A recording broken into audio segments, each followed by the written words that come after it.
The terms slave patrol and militia were interchangeable and synonymous, literally the same exact thing. With this faith, we will be able to transform the jangling discords of our nation into a beautiful symphony of brotherhood. Currently, what the communists call their Negro Revolutionary Movement, now masquerading behind the humanitarian banners of civil rights, is contributing tremendous momentum to the communist plans to take over the United States. You tell them white folk in Mississippi that all the scared niggas are dead. We want black power. We want black power.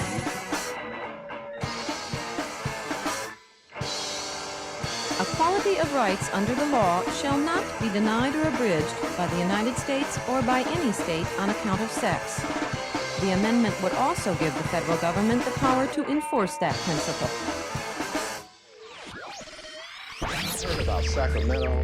I was like, damn, these brothers are bad. They're here up in Sacramento in the capital, packing.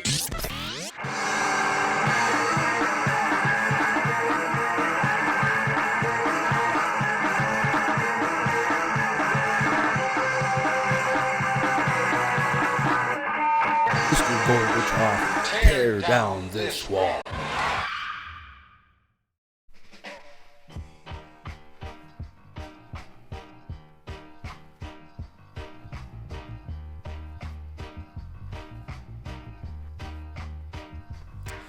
Okay, let's recap, shall we?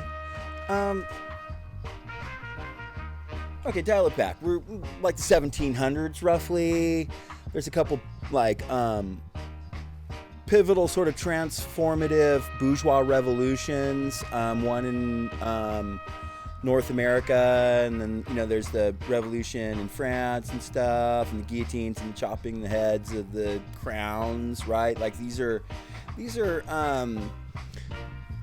super established and landowning, very, very, very wealthy and comfortable members of the elite class, sort of saying we don't want the royal families and the church in charge of shit anymore. We want to be in charge. And we won't focus too much on the Paris one, since this is the people's history of Amerikka. But yeah, the Amerikkkan version of that sets up, first and foremost, the cornerstone foundation of its economy is the ownership and exploitation and brutal, violent oppression of black people that they stole from Africa. And on the backs of their labor, vast fortunes are built for these white people who, you know, overthrew the crown of Europe and whatever. But they, you know, and the fortunes that they built are what ultimately lay the foundations for the Industrial Revolution in Amerikkka, the Amerikkkan version of the Industrial Revolution.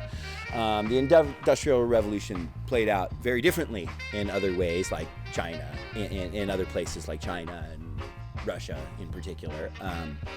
It wasn't just for the benefit of a handful of, you know, a few people we call industrialists today, you know, which, you know, bankers and, you know, Ford and these and Carnegie and, you know, these kind of fucking scumbags. They built their fortunes on the foundational infrastructural fortunes of slavery. And then, of course, it was, you know, once the Civil War happens, the private ownership of people, you know, they have a big fight over this, and it finally gets hammered out that these bourgeois white wealthy motherfuckers decide, okay, look, we're not just going to let individuals own people anymore. We're going to do that through the state, but we'll lease them out to you, and that's called convict leasing. And then because there's not just outright personal ownership of other people anymore, they have to put all these different other laws into place. So that's when you get all your Jim Crow era laws and your segregation laws after, Plenty versus Ferguson. And then meanwhile, the exploitation grows. It's handed over. It's not just, the most oppressed and brutalized are clearly, without question, the black people. But, this bourgeois white ruling class is totally okay with oppressing white people too, right, throughout the Industrial Revolution. And there's all the mechanisms go into place to make sure that basically everybody but this handful of wealthy white people are the slaves to this ruling class, right?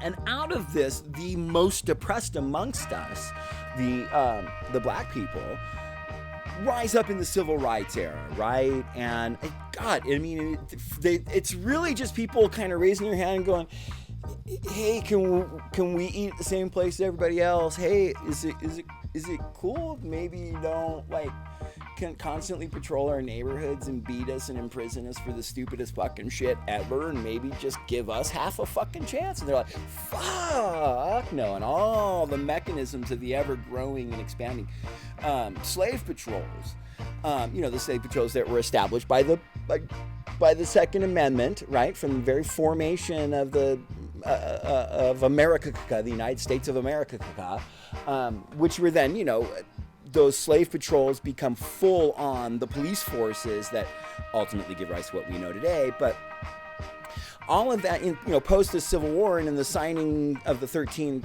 Amendment, which has the exception clause, this is just in full force, really. It spreads all across the country, and it's not just a handful of good old boys. These are people who now have funding, and they're being provided weapons from the state, whereas originally the slave patrols, it's like you're expected to own yourself a gun, and then if you're called up when one of the black people does something we don't like, you can grab that gun and come and help us out. Now that the police force is, no. This is a completely organized and uniformed, not just in matching clothes, but uniform in behavior and the way that they're going to go about policing the poor, and most especially the black poor and brown people of America. And it just becomes, it's just not a tolerable fucking existence, man. And one of the greatest testaments to the human spirit and our ability to adapt under the worst fucking conditions is the way that black people have so continued to thrive and survive and express themselves in ways that perpetually change culture and inspire others, whether fucking press fucking white people who do nothing but fucking stare at TV all day, want to pretend that black culture probably has the most broadest significant impact on arts and culture, because they're the most oppressed. They have the most fucking flowing fucking need to fucking get it out somehow, whether it's to spew it onto canvas or to fucking, write it onto fucking, into a fucking poetic fucking screed, or to a rant, or to take it to the street and scream it to the, on top of a fucking soapbox. How can not the most inspiring and fucking truthful art grow out of that? And of course, in that civil rights era, they just stomp it to shit and fucking brutalize people and rethink their shit. They're like, oh shit, man, we need to figure out how do we completely stop them from even having the ability to say, hey, treat us equal. And that's when Nixon comes in, puts in the Southern Strategy, and CIA goes into the drug business. And what the drug business is flooding American cities with dope. First heroin and marijuana, right? And then attaching, like I said earlier in the series, the heroin to, or I pointed out earlier in this series, it's people from the Nixon administration admitted this.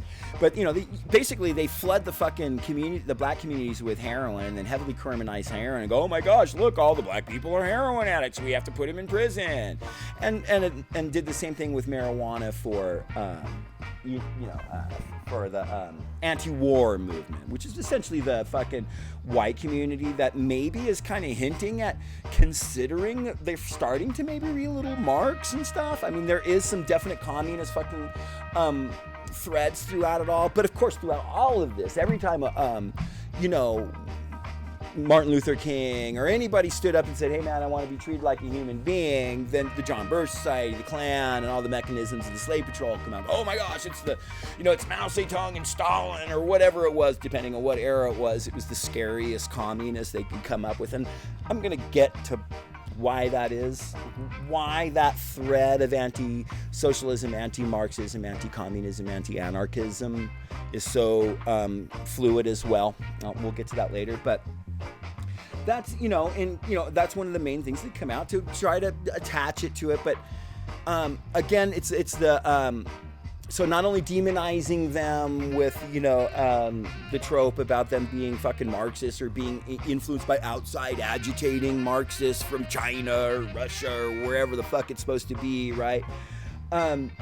They're and it just inundating the communities with drugs. Under Reagan and Bush, it becomes cocaine and then crack cocaine. It's like, where do you think these fucking poor people that barely get out of Crenshaw, how are they getting hundreds and hundreds and hundreds of kilos from Afghanistan? Where are they getting, harvesting all this poppy and all this fucking cocaine to get it here?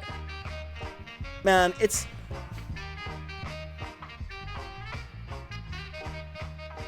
they control the drug trade. The Western imperialist fucking capitalist fucking scumbags and the slave patrols, they control the drug trade because people need to get their lid on. And I'm going to stop right here and now. I want to state for the record, free fucking dank as fuck dope for everybody. Advocating for it wholeheartedly. Only the fucking purest, bestest, dankest, cleanest dope with the education of how to fucking monitor your intake. I digress, but they don't use it for fucking people to fucking, get a natural fucking deal with life on. It's about dividing them and attaching them to this new massive amount of laws that are going to come along under the Clinton administration, right?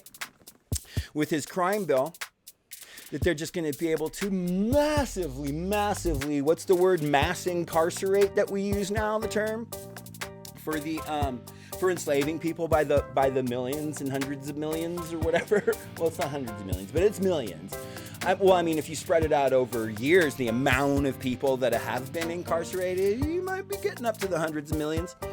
But this is, again, all of this is just very focused, and it seems very complex, but it's just a simple focus. It's just it's just chugging ahead and getting bigger and bigger, and it's a handful of people are getting richer and richer, and they're consolidating it essentially into fewer and fewer hands, and they might elevate people out of fucking the massive fucking just sort of violently oppressive mechanisms of their fucking slave patrols, or their slave hold over the masses. They might elevate a few people above that if it serves them well. But it's like, more, please, more, and then comes along fucking, you got 9/11 comes along. And you get the Department of Homeland Security, and all the fucking wiretapping from the NSA goes into place. And then the ramp after Reagan and fucking Bush, like the fall of the USSR, Western imperialism abroad equals the amount of fucking vast and expansive mechanisms of surveillance and oppression at home.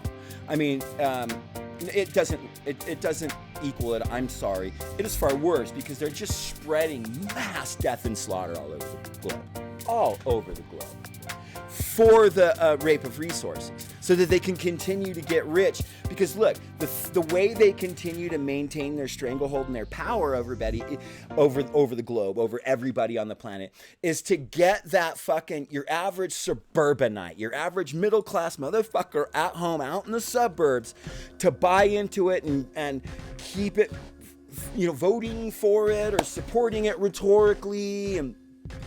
But the way that they buy into it best is to literally fucking buy into it. The consumer culture in America, right? Like we always hear, we don't make anything. The Industrial Revolution was enough for these people to build fortunes to move forward perpetually, I suppose, in their eyes.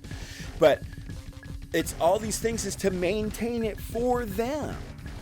And so they have to continuously rape and pillage the resources and brutalize the people that live in the areas where they're raping the resources from, to maintain the consumer culture growing here at home, here in America.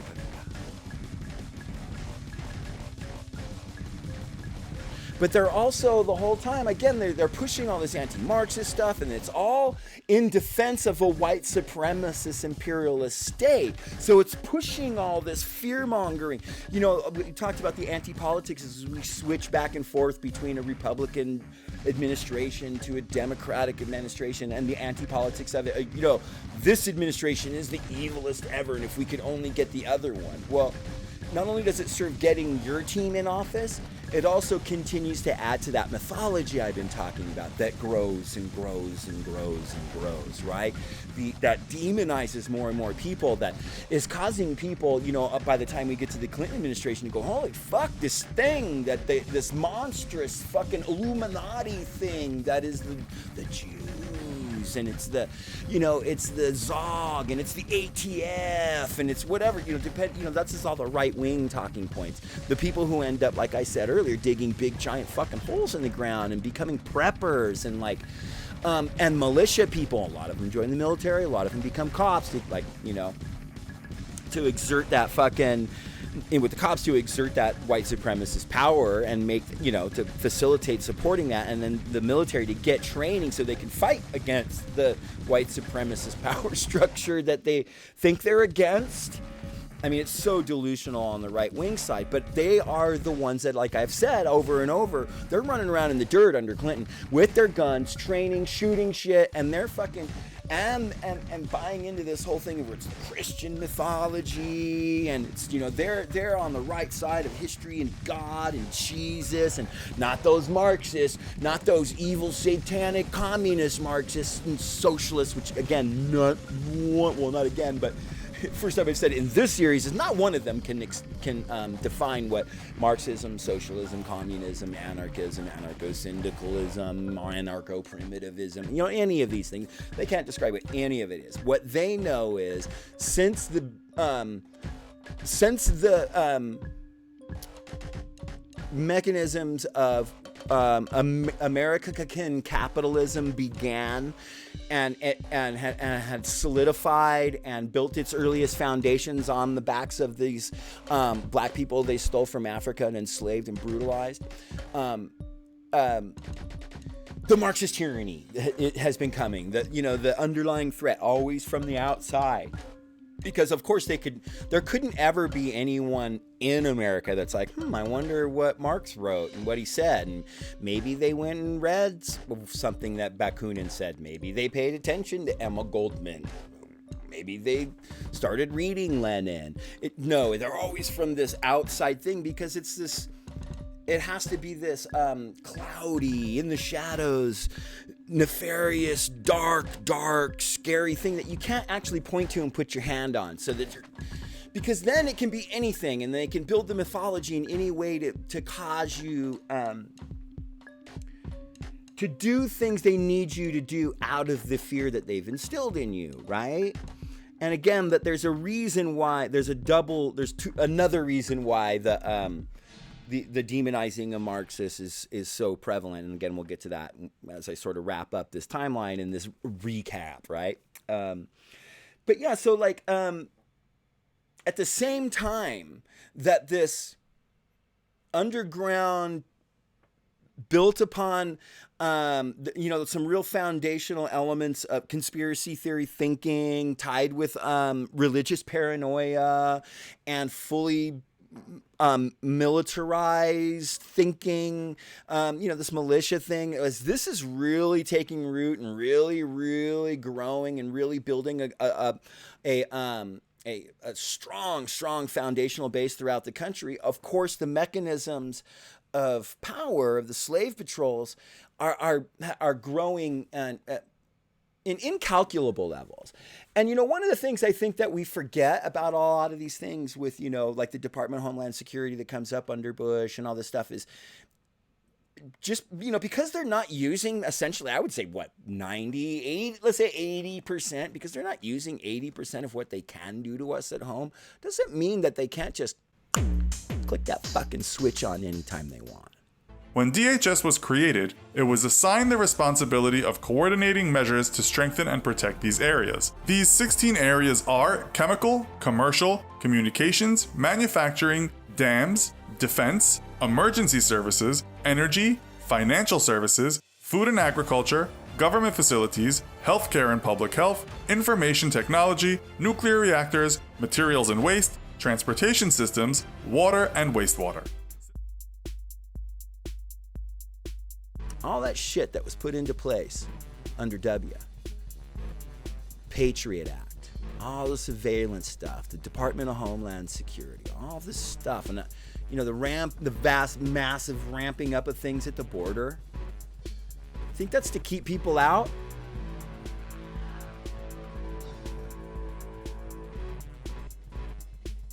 The mechanisms of the slave patrol don't actually fear the immigrants that they've created. Of course, people are only fleeing like in the global South. What they're fleeing is the destruction and tyranny wrought by the Western imperialist mechanisms of power that need to steal their resources to keep the consumer culture going here in America. So the mechanisms, the Western imperialist mechanisms of death, they don't actually fear the caravans or any of those things. They're just they know they're the least they have to fear, so that because they're the least powerful, so they're the easiest the scapegoat to fearmonger people at home. But it also creates the rhetoric that's necessary to convince people that we got to build this huge, massive fucking protective police state. Well, who do you think they're going to use that on? You think that you blue line fuckers with your fucking don't tread on me fucking masks and shit? You think the cops aren't going to fucking knight of the long knives your motherfucking face in a hot goddamn second? You facilitate their ability to perpetually grow the mechanisms with which to enslave you. You dumb motherfucking don't know who the fuck's treading on you, dipshits.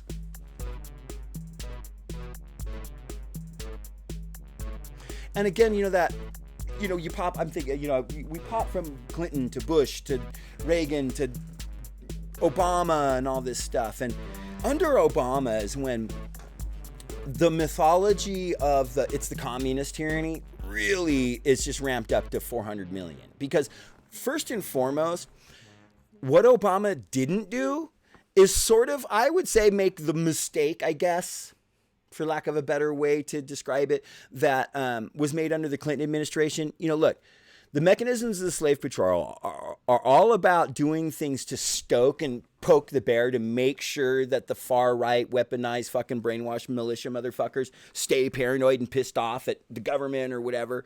But it resulted in like them killing cops, and then fucking out of that sort of grew the sovereign citizens movement, where these right-wing motherfuckers were getting pulled over by cops and were going, I don't acknowledge American citizenry and you can't control me, and poof, you're trying to oppress me, and we're killing cops and shit.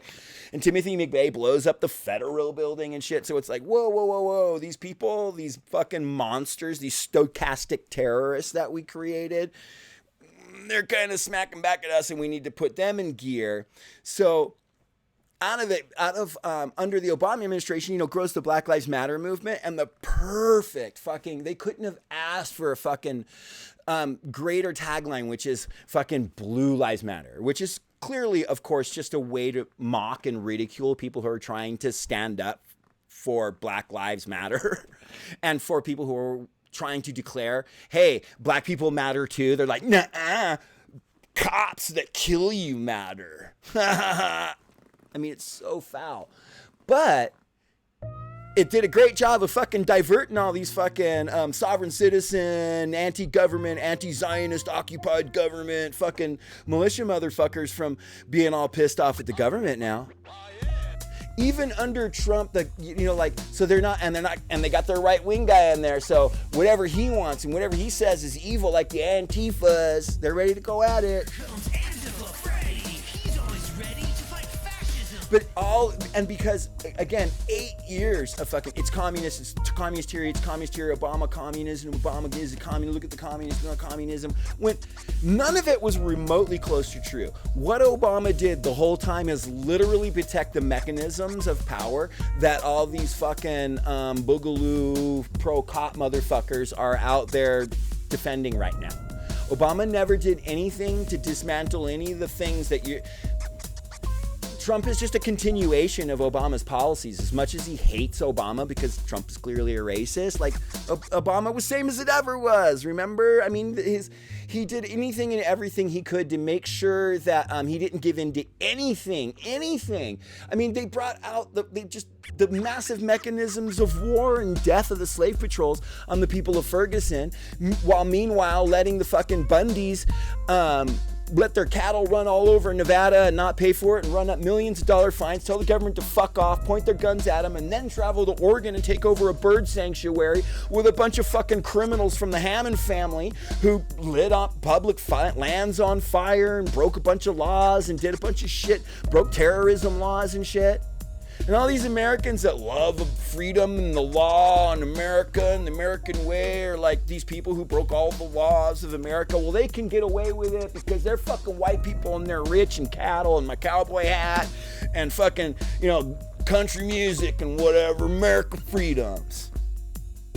And Obama let them fucking get away with all of that shit. One dude got fucking killed after fucking pushing the cops at the end of it, high-speed fucking chase and shit.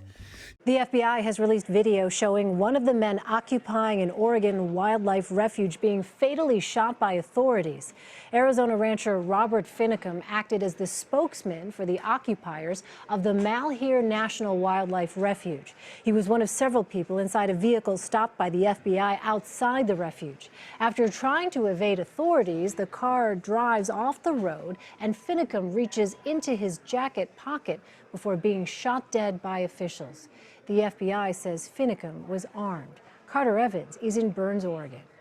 Moments ago, the FBI confirmed that one more militia member surrendered this morning, but 4 remain holed up at the compound behind me. Special agents also released video of the shooting incident that occurred during a traffic stop with militia leaders on Tuesday. The video is taken from an airplane flying above, and it shows the convoy of vehicles driven by the militia leaders. They initially stop, but then one of the vehicles, a white truck driven by Lavoy Finicum, takes off again, nearly hitting an FBI agent. He crashes into a snowbank, and at first he gets out with his hands up, but then he reaches for his waistband, and that's when federal agents open fire, killing Finicum. Again, 4 remain holed up in the compound here behind me. Early this morning, one of them released a video saying they all want to go home, but one of the militia members is facing federal charges, and the other 3 have vowed to stay here with him until the government drops those charges. So for now, this standoff continues. Elaine? Gets out of his car fully fucking armed. They finally fucking popped that motherfucker. And he was gonna shoot those cops, man. But they still let hundreds of these motherfuckers take over federal land, dude. When people in Ferguson just went into the street with no weapons and were like, why'd you kill fucking Michael Brown? And they're like, tanks and fucking explosions and tear gas and you're all fucking rioting and shit. That's the Obama administration. But the reason all of this is allowed to chug along and why you don't why you would never think to blame Obama for that is because he's the most worst example of communist satanicism of the Muslims ever dictated to anyone in history. By the time you get to the fucking Trump administration, the amount of we fucking hate communism is boiling. It's seething. It's a fucking volcano of stupid fucking violence. And here's what I've been hinting at. This is what I want to tell you about. Why do they fucking continuously use the Marxist socialist thread within? I mean, it's all about, of course, they demonize and scapegoat people of color, black people, brown people, trans people, gay people, the LGBTQ community, right? Women. Let's be clear about that. Women of all colors. Because it serves their purposes. Because these are the most marginalized people. These are the least powerful people under this white supremacist, imperialist state maintained by trillion-dollar funded slave patrols. But they don't actually fear them. I mean, they fear them being empowered. You know, of course they fear if black people were actually empowered in this country. They're terrified of that happening. But they're not terrified of black people. But they are terrified of socialism for a very specific reason. Because socialism is what gives me the ability to describe all this stuff in the series. It teaches me dialectical materialism. It teaches me how to make a clear-eyed material analysis of the conditions for both the bosses and the workers under capitalism. What the Western imperialists, capitalists know is that socialists got their number, whether you're anarchist or whether you're communist or not. And they have to make sure that people never, ever, ever listen to anything that we say. Because what we're going to say is what brushes aside all the propaganda and all the scapegoating and all the nonsense. And we're going, all right, who's key bono? Who truly does benefit? You know, a term that was appropriated by scumbags like Alex Jones. He always said that key bono, who profits, who profits, who profits. But it's the capitalists. It's not the Jews. It's not the Illuminati. It's not the Marxists that want to steal all the money and redistribute the wealth. Marxists and socialists and anarchists and communists, we all want to destroy capitalism. We don't want to redistribute the wealth of capitalism. We want to end capitalism. And the best way, you know, Sun Tzu taught you, you know, in the art of war, you know thy enemy, right? Well, Marxists are take a close examination, clear and honest examination of the mechanisms of power that oppress us all. And we have a long tradition of breaking that down, and I'm not going to get into explaining what dialectical materialism and how to do it, but I would say that the key that unlocks the fucking puzzle is always trying to remember, how does this relate to capitalism? And more often than not, especially with our societal structures, especially in 2020, it'll lead back to it's in one way or another a manifestation of or defense of capitalism. You know, that's what fascism is. It is the strong-armed defense mechanism of the capitalist imperialist status quo in crisis. That's what fascism is. One could argue that America has always been fascist.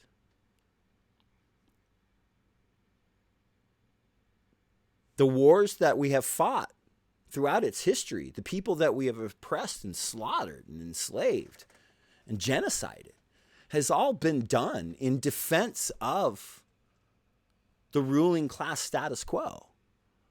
It's not, It's mostly American, but there's some crossover with some wealthy white European people too. You know, I mean, it's not just American, but Amerikka is the greatest and vastest. I mean, we are the one imperial country on the planet. China's rivaling us economically, and hence you're seeing all kinds of Chinese demonization of the Chinese going on now. So all the things that they demonize are either the people they're controlling completely, or the people who can explain in clear terms the mechanisms by which they control people, or both.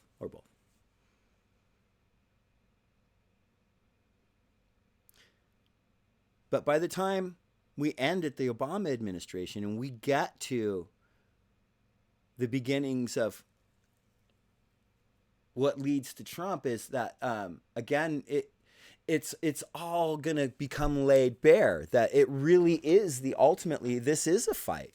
This, you know, the term Antifa starts to take hold in the interim between Obama into Trump.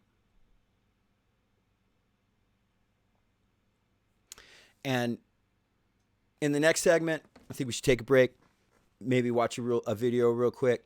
But in the next segment, what we're going to take a look at is, sort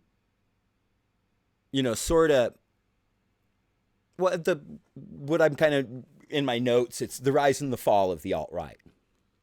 Kind of begins with Gamergate. Kind of ends with half of the alt-right people either disgraced, deplatformed, in jail. But yeah, we're going to take a look at all of this recap, all of this stuff I've been describing.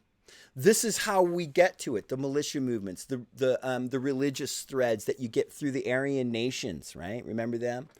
And they're I called them, if Hitler met the John Birch Society, throw on the evangelical indoctrination that happens under the Christian Coalition and 700 Club and the televangelist community and all that stuff, right? Into the time of the college Republicans that, all of these things have to reach a culmination. Meanwhile, capitalism itself, God, it's done. I was watching a really fantastic video just yesterday. Came out a couple months ago on the Peace Report. Willie he sort of lays out the three sort of stages of Marxism. He starts out with Marxism, and then which is Marx, which wasn't called Marxism at the time, but there's what Marx describes. Then there's the sort of the Leninists that come along, and he describes imperialist capitalism and declares himself a Marxist. And then after that comes Mao, which is a further developed version of Marxism under imperialism. I'm starting to, now we have the term late stage capitalism, right?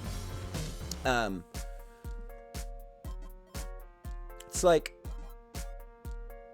I think the revolution really is going to be picking up the pieces as this thing fucking just collapses to shit. This is what we're seeing, is all this stuff that it's been propping up and all this shit that it's been building up, these capitalist fucking, this Western imperialist mechanisms of death, all these fucking heavily funded militarized fucking slave controls and all these fucking endless wars in Afghanistan and Iraq that have been going on for decades fucking now, and all this shit, like it can't sustain itself. And by the time we get to the Trump administration and the beginnings of the alt-right, is what we see is probably what I think is just the most pathetic fucking last gasp. The fucking weird as fuck death rattle of fucking capitalism. It's fucking death cult death rattle fucking collapsism. And that's what we're going to talk about in the next segment when we tackle the rise and the fall of the alt-right. But first, check out this video, and we'll be right back.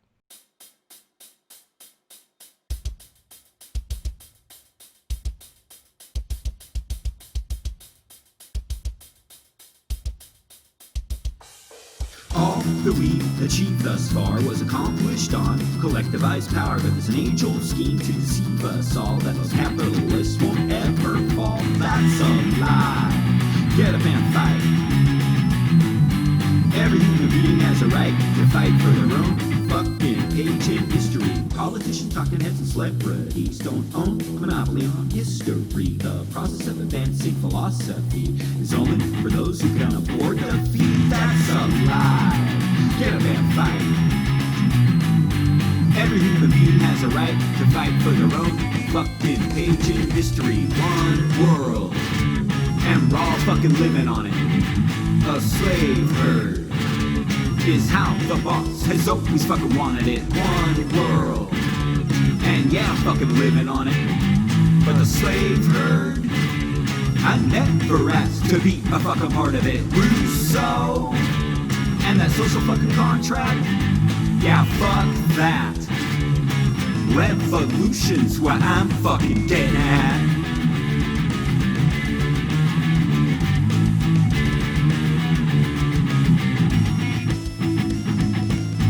Socratic is a human disposition.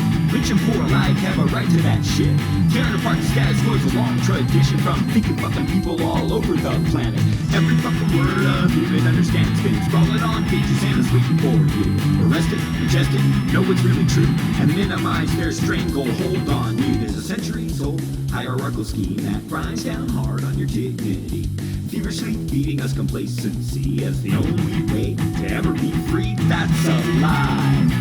Get up and fight.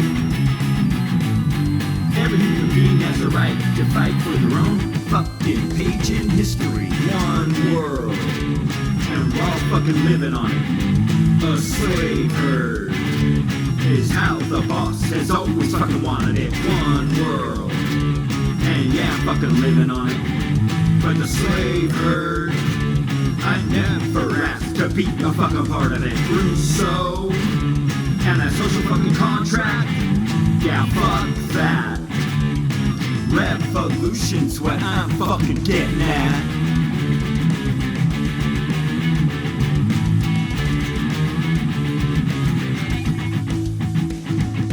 All that we've achieved thus far was accomplished on collectivized power, but there's an age-old scheme to deceive us all that those capitalists won't ever fall.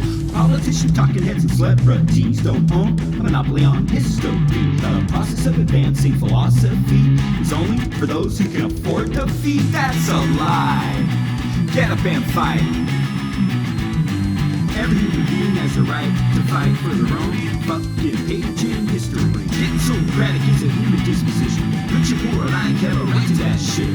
Tearing apart the status quo is a long tradition from thinking fucking people all over the planet. One world, and we're all fucking living on it. A slave herd is how the boss has always fucking wanted it. One world, and yeah, I'm fucking living on it. But the slave herd, I never asked to be a fucking part of it. Rousseau, and that social fucking contract, yeah, fuck that.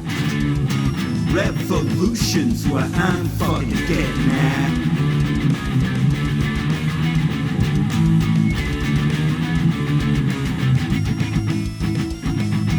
Your life's your life. Take it and do with it what you can, but revolution's what I'm fucking getting at.